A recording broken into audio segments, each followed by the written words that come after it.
Never give up your ownership. Hey, everybody, Dr. Martin Williams, the Dream Keeper. My purpose in life is to make sure you discover what your dreams are, what your desires are, and live those out. You don't want to leave this planet until you have. Today, I want to talk about never give up your ownership. What do I mean by this?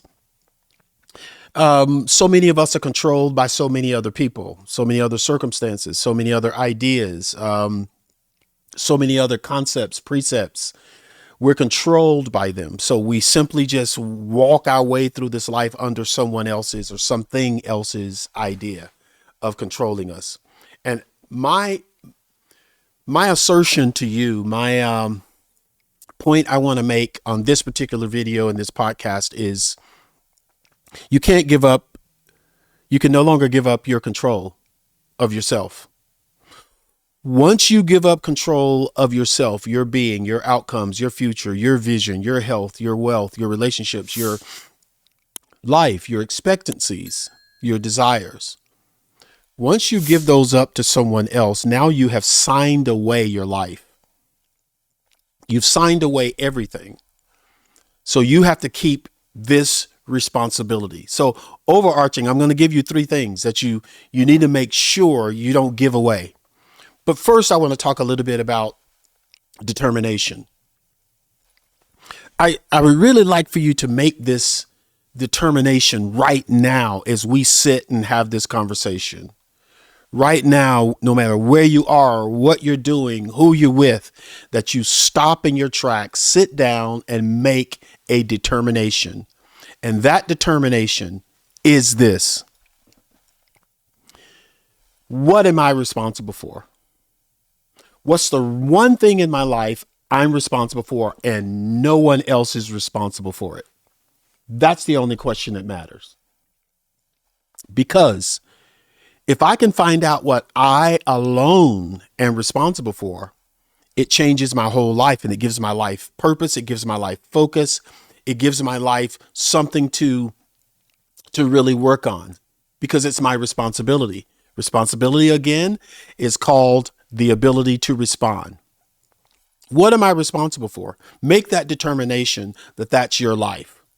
Your life is about what you are responsible for, what you can change, what you can influence, not anything else outside of that. Waste of time, waste of energy, waste of money, waste of breath, waste of all of your concern. So what do I focus on? I focus on what I'm responsible for. I'm responsible for my life. Well, Martin, the interesting thing here is that it really sounds selfish. You sound like you're making a selfish declaration. People that we want to be around are not selfish. Let me tell you the truth about that. The people you love, the people you like to be around, the situations you like to be in with them, they are selfish in the way that I'm getting ready to describe. They are very selfish. You need to be very selfish. In other words, the people you like to be around know what they're responsible for. And it's obvious that they've been working on the most important thing in the world, and that's them. They're focusing on their mind, their intellect. They're focused on their body. They're focused on how they think. They're focused on their own paradigms. Because they're so focused on themselves and building themselves and developing themselves, that's why you like to be around them. They know how to have a conversation. They know how to deal with conflict. They have a conflict resolution handbook in their head. They know how to explain themselves. They know how to deal with situations that can be escalated. They know how to keep them in place. They know how to walk into difficult situations. They know what they like. They know where they want to go. They don't go places they don't want to go. So you like them because they have been selfish and they've been working on themselves. That's why you like them. That's why you prefer them. That's why you like to be around them. They have been selfish. I want to talk you into being selfish as well. Make the determination that you have to work on yourself. You're content to do it It's your responsibility. Before I move on to these three things, I want to talk to you about surrogacy or replacement, the theory of replacement. Now, I'm married to a beautiful woman. I've known her for 50 years. We've been married for close to 36 years. Beautiful person, beautiful mind, beautiful body, beautiful face. I love her. She's my friend, my best friend. But I love her because she's worked on herself. I love her because she recognizes the work she needs to do for herself. I like being around her because if I bring something up about maybe ways that she could notice and change, it's not a surprise to her. She'll say, yes, I've been working on that. That's in my journal. That's what I've been thinking about. Those are the things I'm working on. I don't surprise her because she's already taken a self-inspection of herself. And that resonates with me because she's always paying attention to herself. You can't agape someone outside of you until you agape the person inside. You have to love yourself first before you can love other people. You have to help yourself first before you can help other people. You have to be kind to yourself first before you can be kind to other people. You can't hate your guts and love your friend. Does not work, will never happen. You have to love yourself first. That's the idea. I love her for that. And I like being around her, and I like being around other people who are doing the same thing. They're taking responsibility for themselves. So what are the three areas? What are the three areas? Three areas you need to say, I'm in charge of this. Number one, I'm in charge of discovering myself. I am in charge of discovering myself.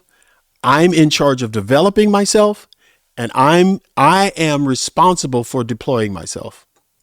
I'll say those again.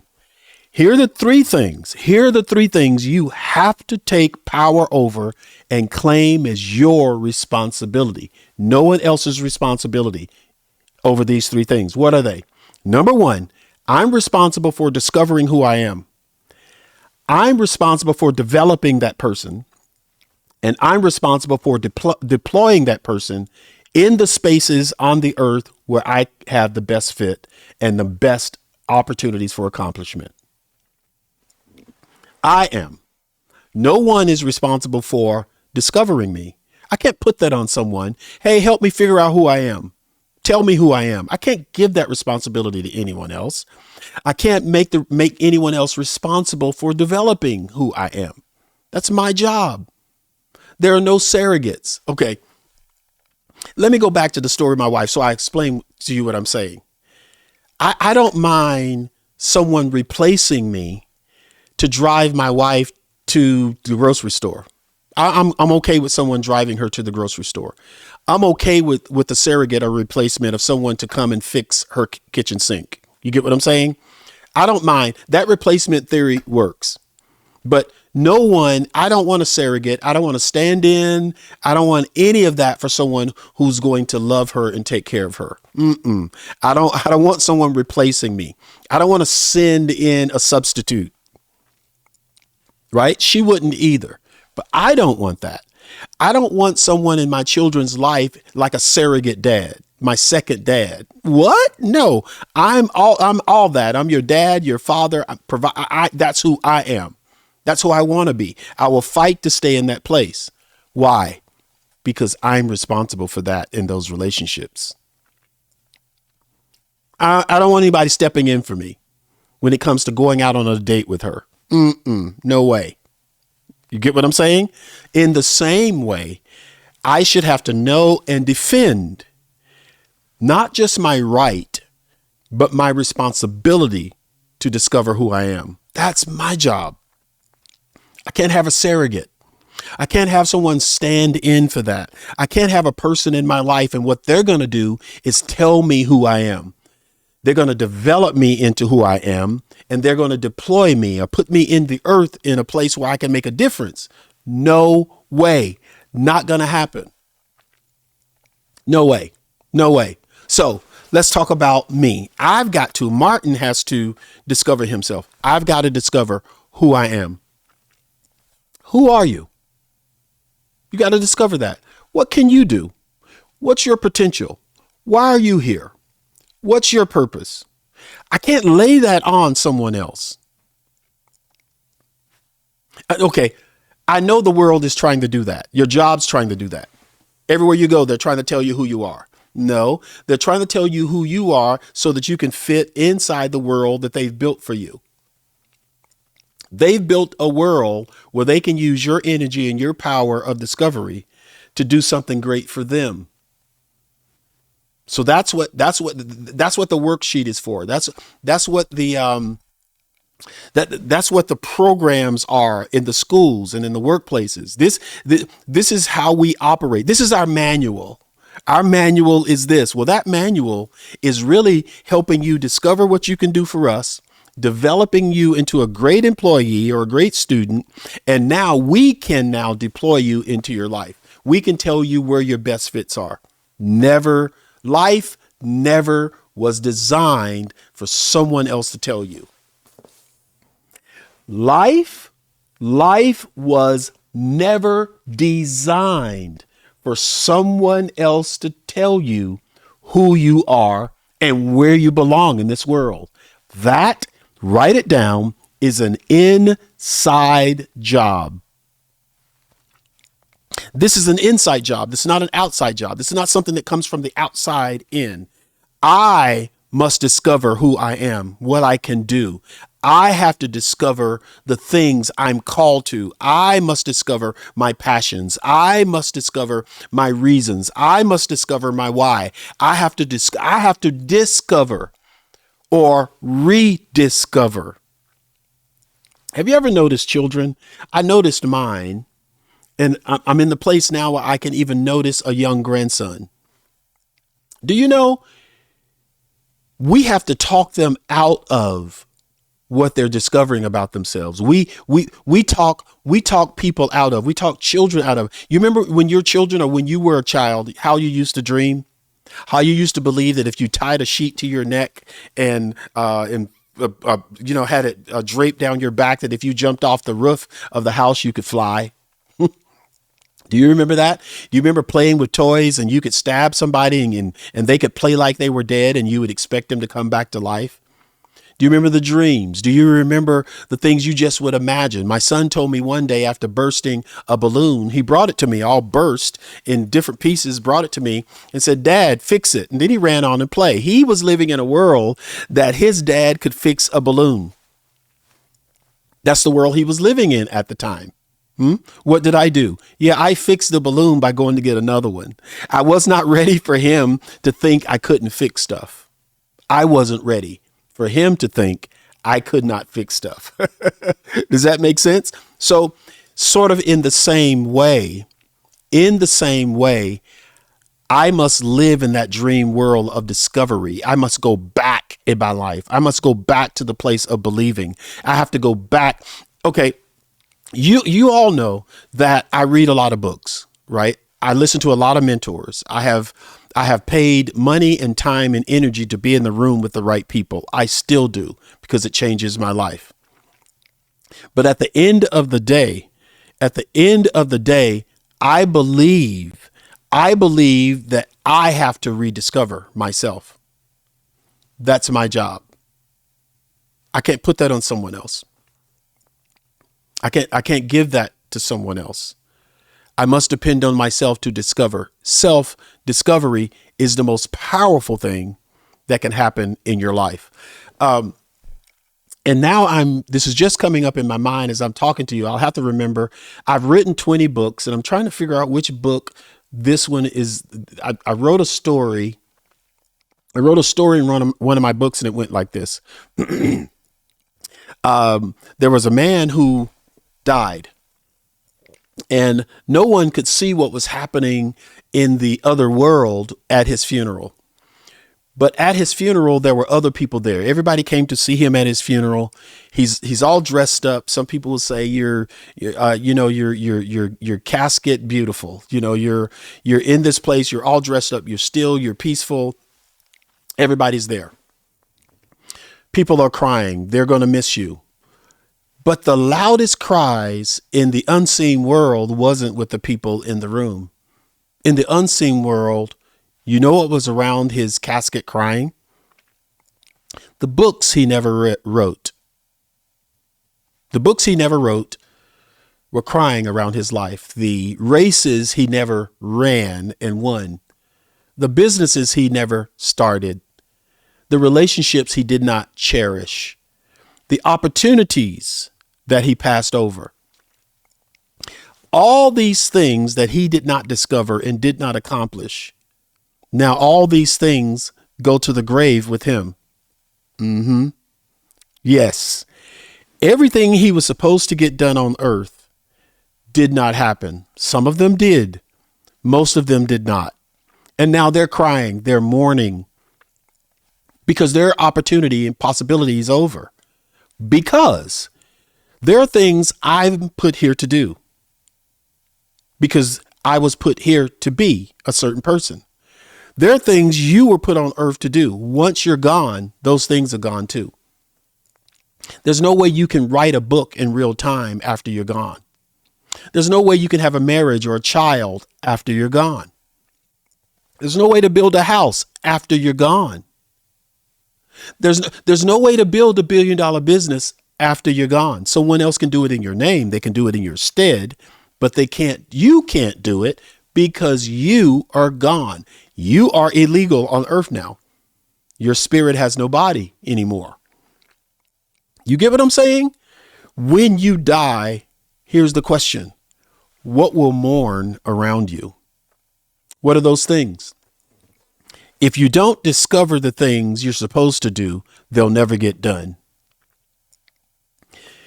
If you never develop into the person that can recognize what he or she was assigned to do on earth, if you never recognize it and you die, those things will never be done. Not like you could do it. You can't come back and do it. There's no way to do it. So now self-discovery is not just about you. Self-discovery is about the people you're supposed to help. It's about the things you're supposed to do. It's about the experiences that you're supposed to build for others. It's about the people you might heal by some amazing medical procedure. It's about the 1,000 employees you might be able to hire and pay them very well and give them a peaceful environment. You won't be able to do any of those things. So discovering you so that your assignments won't be weeping at your casket, at your burial, they go away when you go away. I know I'm making this pretty dramatic, but this is the truth of it all. You must never give up ownership to your discovery. You should never pass that on to anyone. That's your job. It's your job to explore. It's your job to discover who you really are. Am I making sense? What was the second thing we said? You cannot give up ownership to your own development. You can't give up that ownership to your own development. If I let one of my first jobs in undergrad, I think I was a freshman in college, and I was working at a hamburger joint in Jackson, Mississippi. My first job, got to go study, do a bunch of stuff. And making hamburgers, though I'm studying sports management and leadership development. That's what I wanted to get a degree in coaching. So at one of the trainings at this restaurant called Jack's, making burgers, they were showing us how long to cook the burgers, how to toast the buns, how much ketchup, how much pickles, mustard, everything to put on the bun, right?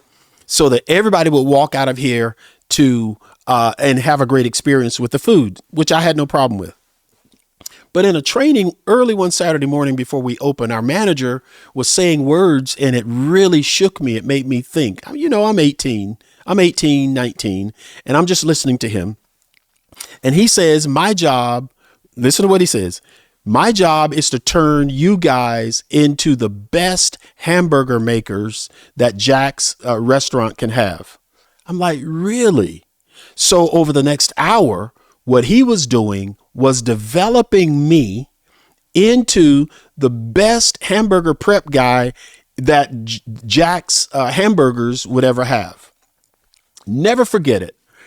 He was making me an employee. And this was the kicker.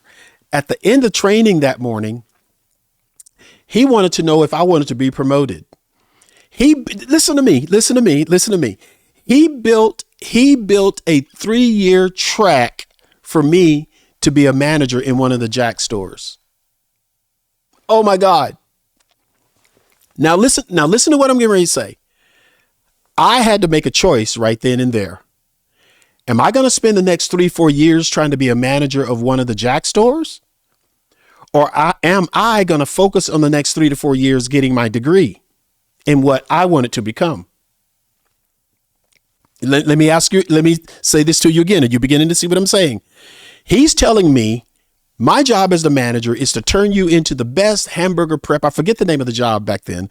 Hamburger prep person in the store. And Martin, you have the talent that you could be a manager of one of these stores in 4 years. Now, that's him developing me. That's him turning me into what would benefit him or the corporation called Jack's. Am I making sense? If you are not careful, people around you will develop you into what they need for their success. And if you don't know what success looks like for you, you will give up your ownership to self-development. You never give that out to anyone. Am I making sense? So in that moment, you know what I did. Well, maybe you don't know what I did.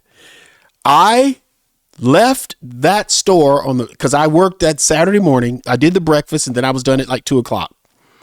I left that Jack's restaurant and I went and found another job. I couldn't afford to leave one job, before finding another one. I went to another place and now I interviewed.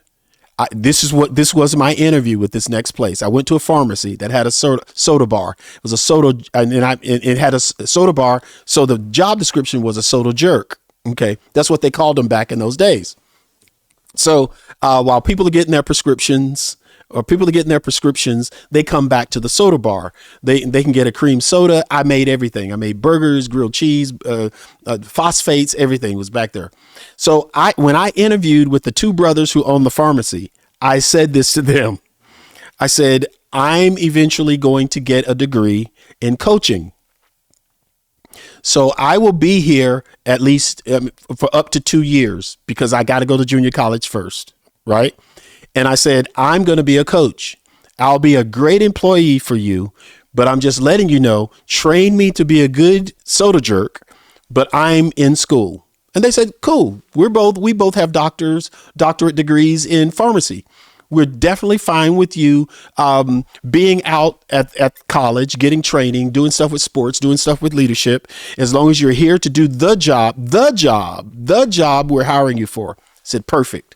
I went back to Jack's and said, hey, I'm out. Because long story, right? I cannot and will not give up to anyone the responsibility for me to be developed for my success. You should not either. Do you feel my passion coming through the microphone and the camera? I am white hot about this. You cannot, you should not, and you better not give up the responsibility of your development to someone else, because you will wake up one day, perhaps in a great job. You've climbed to the highest level. You're in the C-suite. Your ladder has been against this corporation forever, 20, 30 years. And you'll wake up all of a sudden and realize that you are not pleased. You're not happy. You don't feel like you've accomplished anything. You're dry. You're dull because you let someone else develop you into a person that was not your discovery. And now you notice that you put your ladder against the wrong building. What does a switch look like? What does the pivot look like? How do you work your way into what you really want to do at the age you're at? I know what that feels like. That's why the youngest person I'm talking to, please write this down. Martin said it. The Dream Keepers said it. Never give up your ownership to develop yourself. When I say develop, what do I mean? I'm spending some time on this. When I say develop, what I'm talking about is how do you make the most of yourself? If I have a talent, Michael Jackson, I believe I have a talent. I mean, my high school coach doesn't believe I have a talent, but I believe I have a talent. What am I going to do? I'm going to wake up at 6 o'clock in the morning and I'm going to shoot 1,000 jump shots before I go to school. I'm going to shoot 100 free throws, 100 shots like this, 100 shots like this, whether it's rain or shine. I'm going to develop myself. I'm going to watch television programs of my favorite basketball players. I'm going to develop that's my responsibility. I'm going to read the books. I'm going to listen to the interviews. I'm going to join some podcasts. I'm going to, if I can, I'm going to pay for some coaching myself because I'm developing myself. I have to decide which path I want my life to take. I decide that. Right now, some of you listening to me, you need to make a decision. You haven't made a decision. No one's asked you to make a decision yet, but I'm challenging you to make a decision right now how you're going to develop yourself. What are you going to develop yourself into? What do you want to be at the end of your college career? What do you want to be at the end of your diet? What do you want to be at the end of your marriage or your relationships with your children? What do you want to be? Develop yourself into that. That's your job. No one else will do it. The only thing anyone else will do is turn you into their version of you. And most people think it's their job to do that to you and for you. You have to own that. You have to own that. You don't want to wake up one day, and the end of the long story is you don't want to wake up in your story. You don't want to wake up in your lifetime and simply say, I never wanted that anyway. That was never something I wanted to do. I just did it. I took that job. Then I got married. I stayed in the job because we had kids, right?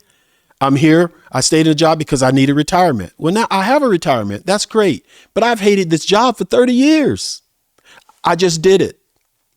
Now it might be the right time. It doesn't matter how old you are. You need to go back and begin to develop yourself into the person you've always wanted to be. What does that look like? What does it look like for you? Who do you want to turn yourself into? What would give you joy if you accomplished it? You became him. You became her. Development is your job, and you cannot give that job to anyone else. Because lastly, if this is about discovery and development, where are you developing yourself for? It's called deployment. Yes. We need to sit up straight and talk about this one.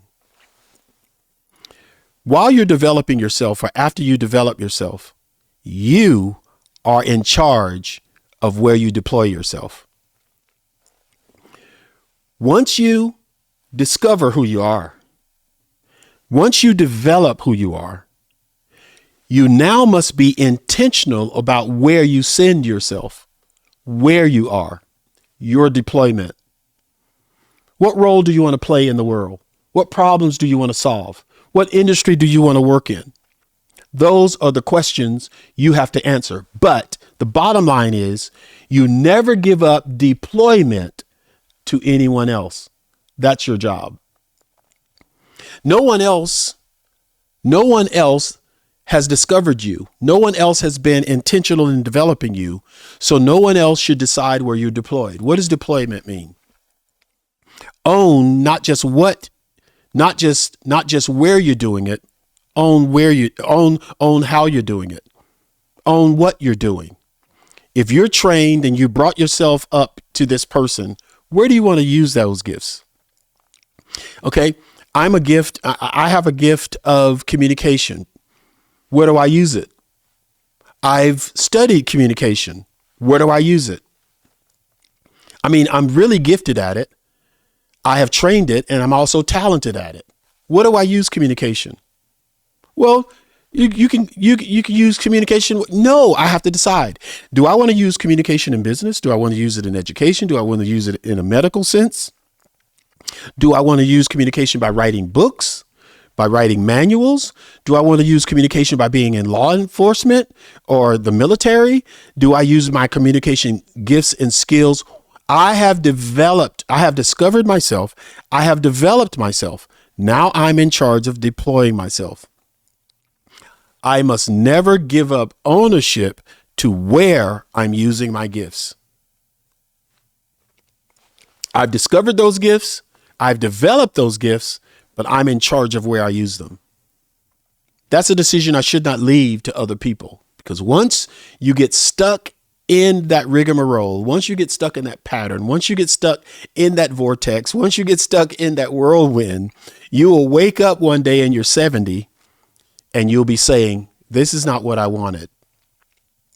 Even if you're 70 or 80, I encourage you today, start walking toward, if you want to add years to your life, make a decision now to walk toward your own deployment, your own discovery, your own development.